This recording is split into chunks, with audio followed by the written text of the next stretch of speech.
Hey guys, ಎಲ್ಲರೂ ಹೇಗಿದ್ದೀರಾ? Hope ಎಲ್ಲರೂ ಚೆನ್ನಾಗಿದ್ದೀರಾ ಅಂದ್ಕೊಂಡಿದ್ದೀನಿ. ಯಾರೆಲ್ಲ ಹೊಸದಾಗಿ ನನ್ನ ಚಾನಲ್ನ ನೋಡ್ತಾ ಇದ್ದೀರಾ ಪ್ಲೀಸ್ ಸಬ್ಸ್ಕ್ರೈಬ್ ಮಾಡ್ಕೊಳ್ಳಿ, ಹಾಗೆ ಬೆಲ್ ಐಕನ್ನು ಕೂಡ ಪ್ರೆಸ್ ಮಾಡ್ಕೊಳ್ಳಿ. ಇವತ್ತು ನಾನು ನಿಮ್ಮ ಜೊತೆ ಶೇರ್ ಮಾಡ್ಕೊಳ್ತಾ ಇರೋ ವಿಷಯ ಏನಂತಂದರೆ, ಎಗ್ ಕ್ವಾಲಿಟಿ ಆಗಿರ್ಲಿಕ್ಕೋಸ್ಕರ ಯಾವ ಸ್ಟೆಪ್ಸ್ನ ತಗೋಬೇಕು ಅಂತ ನಿಮಗೆ ತಿಳಿಸ್ಕೊಡ್ತಾ ಇದ್ದೀನಿ. ಮೊದಲನೇದಾಗಿ ಎಗ್ಸ್ ಅಂದರೆ ಏನು, ನಮ್ಮ ಬಾಡಿನಲ್ಲಿ ಎಷ್ಟು ಎಗ್ಸ್ ಇರುತ್ತೆ, ನಮ್ಗೆ ಏನಾದರೂ ಎಗ್ ಇನ್ಕ್ರೀಸ್ ಮಾಡ್ಕೊಳ್ಳೋಕ್ಕೆ ಚಾನ್ಸಸ್ ಇದೆಯಾ ಅಂತ ಹೇಳೋದಾದ್ರೆ, ನಮಗೆ ಈ ಒಂದು ಲೈಫ್ ಟೈಮಲ್ಲಿ ಆ ಥರ ಚಾನ್ಸ್ ಸಿಗೋದಿಲ್ಲ. ನಾವು ಹುಟ್ಟುವಾಗಲೇ ಫಿಕ್ಸ್ಡ್ ಫಾಲಿಕಲ್ಸ್ ಜೊತೆನೆ ಬಂದಿರ್ತೀವಿ. ಫಿಕ್ಸ್ಡ್ ಫಾಲಿಕಲ್ಸ್ ಅಂತ ಹೇಳಿದ್ರೆ ನಮ್ಮ ಬಾಡಿಯಲ್ಲಿ ನಮಗೆ ಎಷ್ಟು ಎಗ್ಸ್ ಇದಾವೆ ಅಂತ ಹೇಳಿದ್ರೆ, ನಾವು ಮೆನ್ಸ್ಟ್ರಲ್ ಸೈಕಲ್ ಸ್ಟಾರ್ಟ್ ಮಾಡಿದಾಗಿಂದ ಪ್ಯೂಬರ್ಟಿ ಅಟೈನ್ ಮಾಡಿದಾಗಿಂದ ನಮ್ಮ ಪೀರಿಯಡ್ ಸ್ಟಾಪ್ ಆಗೋವರೆಗೂ ಎಷ್ಟು ಓವ್ಯುಲೇಷನ್ ಆಗುತ್ತೆ, ಮತ್ತೆ ಮಂತ್ಲಿ ಸೈಕಲ್ ಆಗುತ್ತೆ ಅಲ್ವಾ. ಆವ್ರೇಜ್ ತಗೊಳ್ಳೋದ್ರೆ 400 ಇಂದ 500 ಸಲ ಓವ್ಯುಲೇಷನ್ ಆಗಬಹುದು. ನಮಗೆ 4000ದಿಂದ 5000 ಫಾಲಿಕಲ್ಸ್ ನಮ್ಮ ಬಾಡಿ ಒಳಗಡೆ ಅಷ್ಟೇ ಇರಬಹುದು. ಫಾಲಿಕಲ್ಸ್ ನ ಕಂಡುಹಿಡಿಯೋಕ್ ಆಗೋದಿಲ್ಲ, ಹಾಗೂ ಇನ್ಕ್ರೀಸ್ ಕೂಡ ಮಾಡೋಕ್ ಆಗೋದಿಲ್ಲ. ಇದು ಫಿಕ್ಸ್ಡ್ ಇರುತ್ತೆ. ನಾವು ಸ್ವಲ್ಪ ಸ್ಟೆಪ್ಸ್ ತಗೊಂಡು ಹೆಲ್ದಿ ಆಗಿರುವಂತ ಎಗ್ಸ್ ನ ಪ್ರೊಡ್ಯೂಸ್ ಆಗ್ಲಿಕ್ಕೆ, ಫಾರ್ ಎಕ್ಸಾಂಪಲ್ ನಾವು ಒಂದು ಓವಲೇಷನ್ ಮಾಡಬೇಕಾದ್ರೆ ಅದ್ರ ಜೊತೆಗೆ 1000 ಎಗ್ಸ್ ಡಿಸ್ಟ್ರಾಯ್ ಆಗುತ್ತೆ. ಅದೊಂದು ನ್ಯಾಚುರಲ್ ಪ್ರೋಸೆಸ್. ನಮ್ಮ ಹತ್ರ ಎಷ್ಟೇ ಫಾಲಿಕಲ್ಸ್ ಇದ್ರೂ ಅದರಲ್ಲಿ ತುಂಬಾ ಅನ್ಹೆಲ್ದಿ ಫಾಲಿಕಲ್ಸ್ ಇರುತ್ತೆ. ಆ ಅನ್ಹೆಲ್ದಿ ಫಾಲಿಕಲ್ಸ್ ಅಲ್ಲಿ ಒಂದು ಹೆಲ್ದಿ ಫಾಲಿಕಲ್ಸ್ ನಮ್ಮ ಬಾಡಿನ ನ್ಯಾಚುರಲ್ ಆಗಿ ಟ್ಯೂನ್ ಅಪ್ ಮಾಡುತ್ತೆ, ಹೆಲ್ದಿ ಫಾಲಿಕಲ್ಸ್ ನ ರಿಲೀಸ್ ಮಾಡ್ಕೊಳ್ಳಕ್ಕೆ. ಕ್ವಾಲಿಟಿ ಆಫ್ ಫಾಲಿಕಲ್ಸ್ ನ ಹೇಗೆ ಇಂಪ್ರೂವ್ ಮಾಡ್ಕೋಬಹುದು, ಇಂಪ್ರೂವ್ ಮಾಡ್ಕೊಳಕ್ ಆಗುತ್ತಾ ಅಂತ ಕೇಳಿದ್ರೆ ಹೌದು, ಇಂಪ್ರೂವ್ ಮಾಡ್ಕೋಬಹುದು. ಹೇಗೆ ಅಂತ ಹೇಳಿದ್ರೆ, ನಾವು ಆದಷ್ಟು ಬೇಗ ಅರ್ಲಿ ಪ್ರೆಗ್ನೆನ್ಸಿನ ಪ್ಲಾನ್ ಮಾಡ್ಕೋಬೇಕು.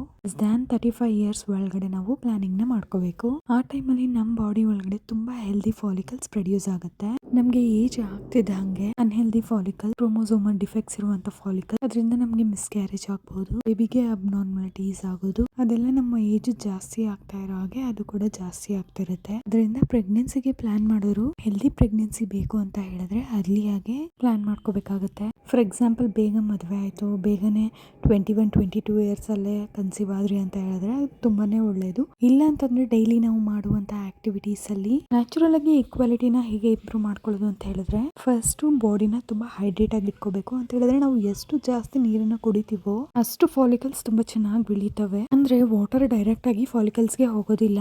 ನಾವು ಚೆನ್ನಾಗಿ ನೀರ್ ಕುಡಿದ್ರೆ ನಮ್ಮ ಬಾಡಿ ಕಿಡ್ನೀಸ್ ಎಲ್ಲ ಚೆನ್ನಾಗಿ ಫ್ಲಶ್ ಆಗ್ತವೆ. ನಮ್ಮ ಬಾಡಿಯಲ್ಲಿ ಇರುವ ಬ್ಲಡ್ ಬಂದು ಅಷ್ಟೊಂದು ಥಿಕ್ ಆಗಿರೋದಿಲ್ಲ.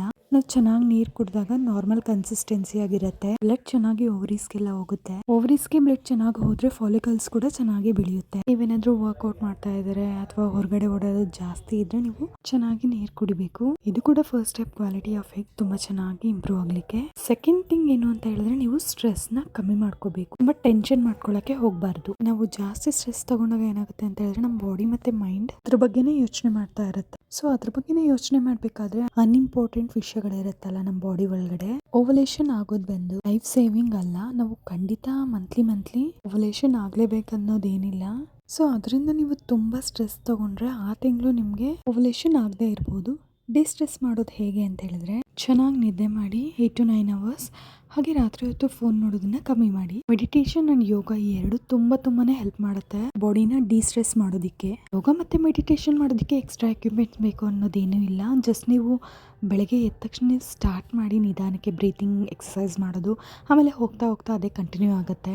ನೆಕ್ಸ್ಟ್ ಏನ್ ಮಾಡ್ಬೇಕು ಅಂತ ಹೇಳಿದ್ರೆ, ಹೆಲ್ದಿ ವೆಯ್ಟ್ ರೂಟೀನ್ ನ ಮೇಂಟೈನ್ ಮಾಡಬೇಕು. ಮೊದಲು ನಿಮ್ ಹೈಟ್ ಎಷ್ಟಿದೆ ಅಂತ ನೋಡ್ಬಿಟ್ಟು ಅದರಲ್ಲಿ 100 ಮೈನಸ್ ಮಾಡಿ. ಫಾರ್ ಎಕ್ಸಾಂಪಲ್ 165 ಇದೆ ಅಂತ ಹೇಳಿದ್ರೆ 165 ಇಂದ 100 ಮೈನಸ್ ಮಾಡಿದ್ರೆ 65.